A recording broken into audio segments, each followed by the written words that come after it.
Tonight, as we close this evening, I want to ask you, Congressman Ratcliffe, if there's any specific Article 1 issue that you're working on right now. Well, I've mentioned several times the Chevron deference two-step as it is. It's a particular Supreme Court case that's caused a number of issues for those up here that are trying to legislate. But there are other issues. There's something that's going to happen a little bit later this year, and it's not a partisan issue. It's not a Republican or Democrat issue. At the end of every presidential administration, there's essentially a rush on regulations. We call them the midnight regulations, and it's the folks in all of those agencies trying to create a legacy before they head out the door as political appointees.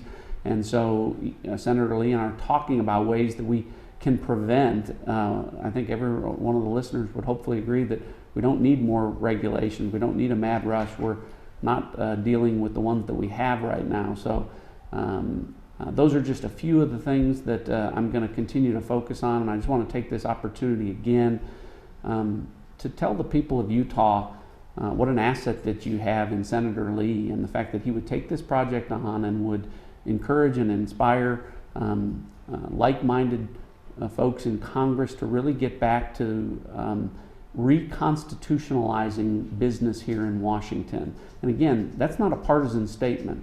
Republicans and Democrats ought to agree that what's made this country great for 2.5 centuries is the genius of our founding fathers, the respect for 3 separate branches of government, and the fact that we no longer see those lines as clearly as we used to is really part of the problem that we have, and the frustrations that trickle down to Americans in their everyday life. So Senator, again, thank you for the invitation to be here tonight. Thank you for the invitation to be on the Article 1 project. I came to Congress to work with folks that had a bold, optimistic vision for our country, and you were at the top of my list, so I'm grateful to have the opportunity and look forward to working with you in the coming years.